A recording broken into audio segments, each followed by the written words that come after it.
Dalam video ini, kita akan membahas menu tunai keluar di modul tunai di akuntansi 1, tunai, bagian tunai keluar.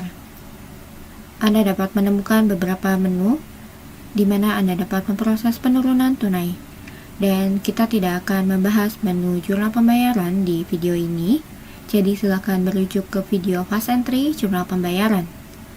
Pertama, kita akan membahas menu berdasarkan tanda terima. Di sini Anda dapat memasukkan penerimaan yang tidak butuh dikelola secara khusus, atau Anda dapat memasukkan biaya kecil yang tidak perlu dikelola berdasarkan tiap vendor. Dan di menu ini, Anda tidak dapat menarik data dari vendor yang terdaftar. Anda dapat hanya mengetik nama vendornya saja, dan jika Anda butuh untuk mengelola tanda terima berdasarkan vendor, silakan gunakan menu jurnal pembayaran. Untuk memasukkan data, pertama atur tanggal voucher. Dan di kolom akun penarikan, masukkan metode pembayaran yang digunakan, seperti tunai atau rekening bank. Di kolom kode akun, masukkan kode akun untuk alasan dari pengeluaran. Dan masukkan jumlahnya.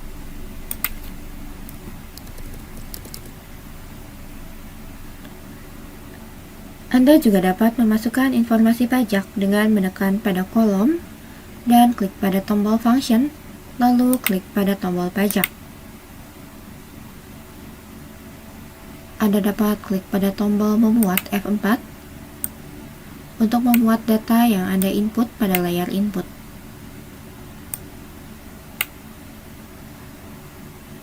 Dan jika Anda memasukkan informasi pajak dengan menggunakan tombol pajak, ini juga akan teraplikasi ke laporan buku penjualan dan pembelian.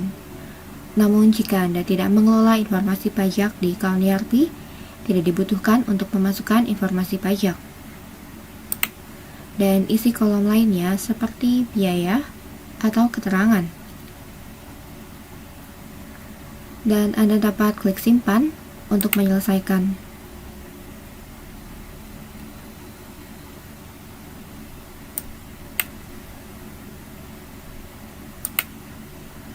Berikutnya, kita akan berpindah ke menu untuk vendor.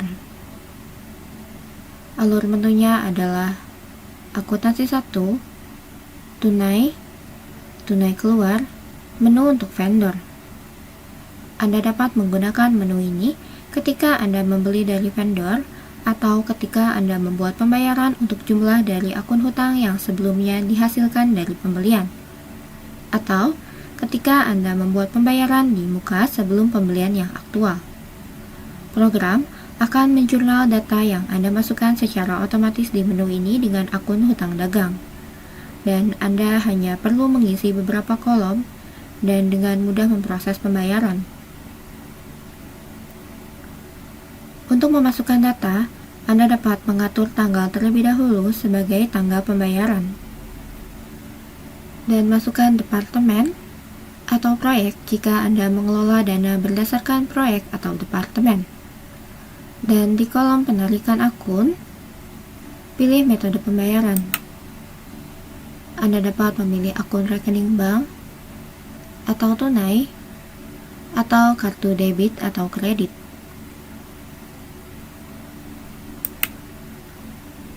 Dan masukkan vendor terkait.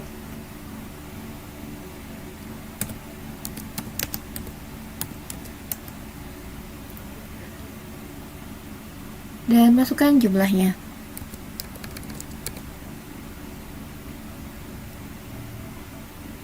Setelah memasukkan vendor, jika Anda klik pada tombol function di sisi kanan kolom, Anda dapat memeriksa saldo hutang dari vendor tersebut.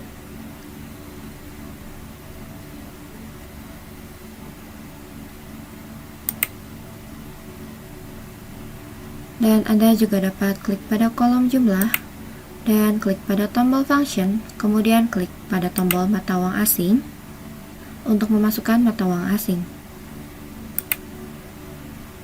Dan isi kolom lainnya seperti biaya atau keterangan.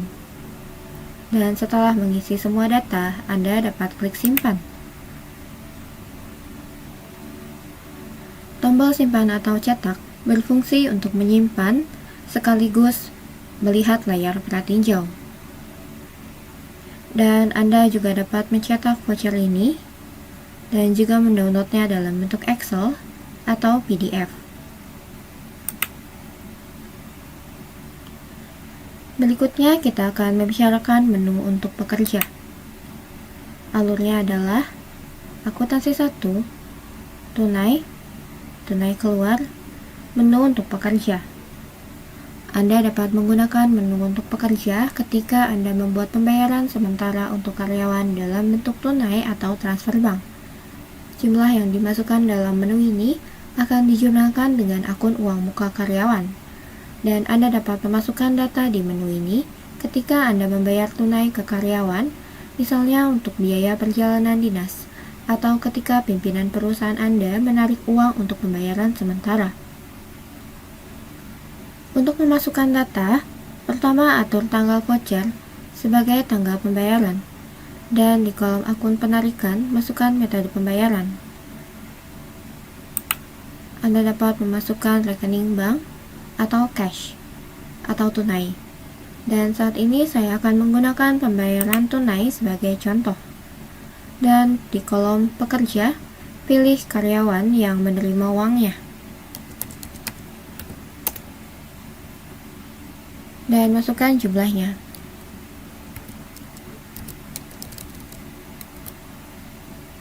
Dan masukkan biaya jika terdapat biaya. Kemudian masukkan catatan di kolom keterangan. Dan kemudian klik simpan atau cetak untuk melihat layar pratinjau.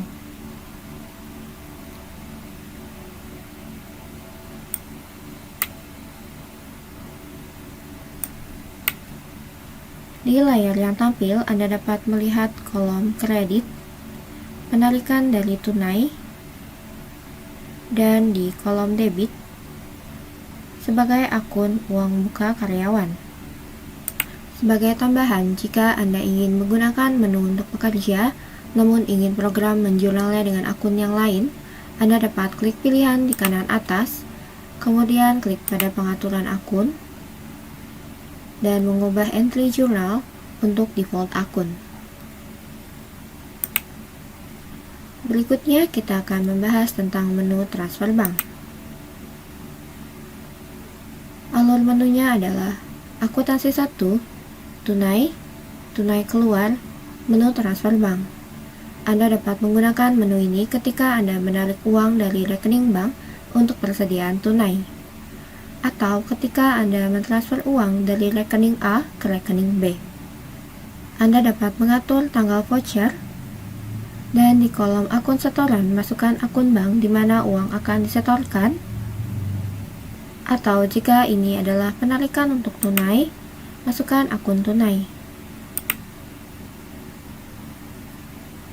Dan di kolom akun penarikan masukkan rekening bank dari mana uang ditarik. Jadi, jika Anda melakukan transfer antar bank di kedua kolom setoran dan penarikan, data yang dimasukkan akan berupa transfer bank dari bank A ke bank B. Dan jika Anda memasukkan akun tunai di kolom setoran dan kemudian memasukkan rekening bank di kolom penarikan, maka ini akan menjadi penarikan tunai. Maka dari itu, buku saldo dari tunai akan bertambah dan saldo dari rekening bank penarikan akan berkurang. Kemudian masukkan jumlahnya. Dan jika Anda klik tombol simpan atau cetak, Anda dapat memeriksa entry jurnal dari penarikan tunai.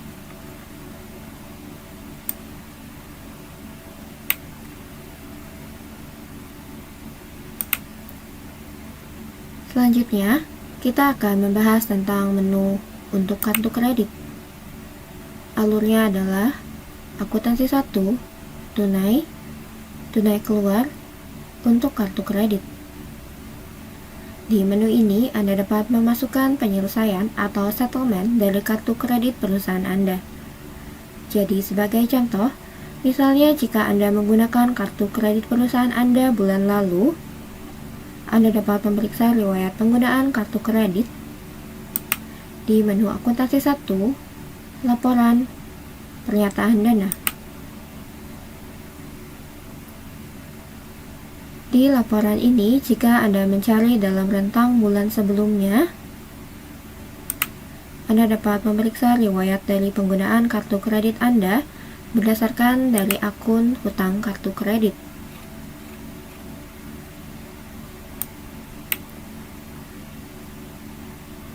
Dan untuk dapat melihat data yang menggunakan akun hutang kartu kredit di laporan pernyataan, Anda harus menambahkan akun ke menu ini dengan cara klik pilihan pengaturan akun dan menambahkan akun ke pernyataan dana dengan cara menekan tombol baru. Dan menambahkan akun hutang kartu kredit. Kembali ke layar pernyataan dana. Jika Anda klik pada kartu kredit Visa untuk sebagai contoh, Anda dapat memeriksa rincian dari riwayat penggunaan kartu seperti biaya lunch meeting, tim dinner, dan lain-lain. Dan seperti yang Anda lihat, jumlah total yang harus dibayarkan adalah sebesar Rp1.650.000. Anda dapat memasukkan penyelesaian dari jumlah ini di menu untuk kartu kredit. Pertama, masukkan tanggal voucher sebagai tanggal dari penyelesaian atau settlement, dan masukkan akun penarikan.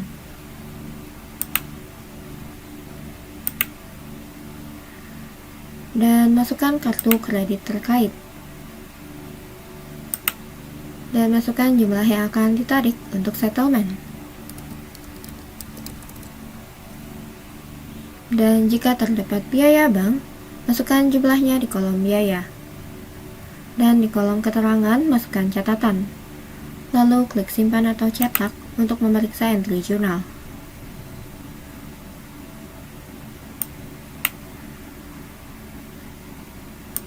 Dan Anda dapat memeriksa saldo yang dimodifikasi dari akun hutang kartu kredit dengan ke menu pernyataan dana lagi, kemudian klik cari.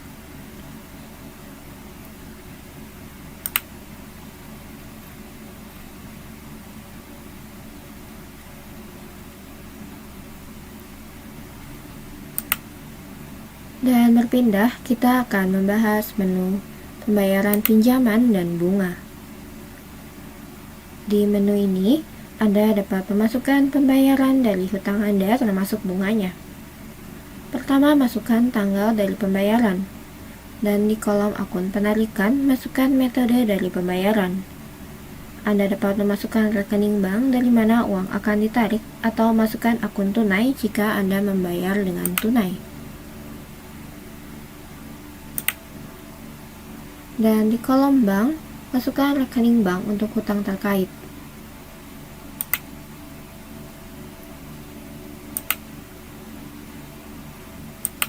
Anda dapat mendaftarkan pinjaman Anda sebagai akun hutang jangka panjang atau hutang jangka pendek di menu pendaftaran rekening bank. Dan di kolom pokok, masukkan jumlah yang dibayar.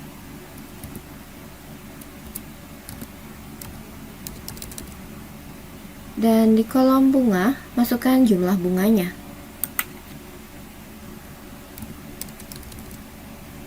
Dan jumlah yang dimasukkan di kolom bunga akan dijurnal sebagai akun beban bunga.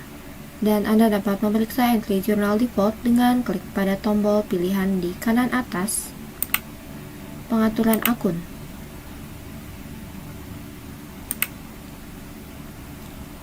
Kemudian di kolom keterangan, masukkan catatan, dan saya akan memasukkan,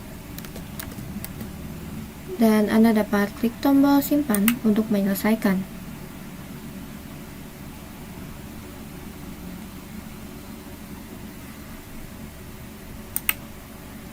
Jika Anda membayar hanya bunganya saja, masukkan 0 di kolom pokok, dan masukkan jumlah bunga. kemudian klik simpan. Dan terakhir, kita akan membahas menu untuk lainnya. Alurnya adalah akuntansi 1, tunai, tunai keluar, menu untuk lainnya. Jadi jika uang tunai berkurang dengan alasan lainnya selain dari yang ada di menu tunai keluar, Anda dapat menggunakan menu untuk lainnya untuk memproses pengurangan kasus tersebut. Anda dapat secara manual memasukkan akun lawan, yaitu akun debit, untuk penurunan tunai. Pertama, atur tanggal voucher sebagai tanggal dari pengurangan kas, dan masukkan akun penarikan,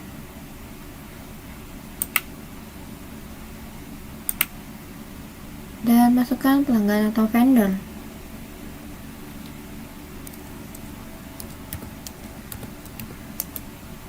Kolom ini tidak wajib diisi dan Anda tidak butuh untuk mengisi kolom ini. Namun jika Anda ingin mengelola transaksi ini berdasarkan dari vendor tertentu, Anda dapat mencari dan memasukkan vendor terkait. Dan masukkan uang tunai yang berkurang.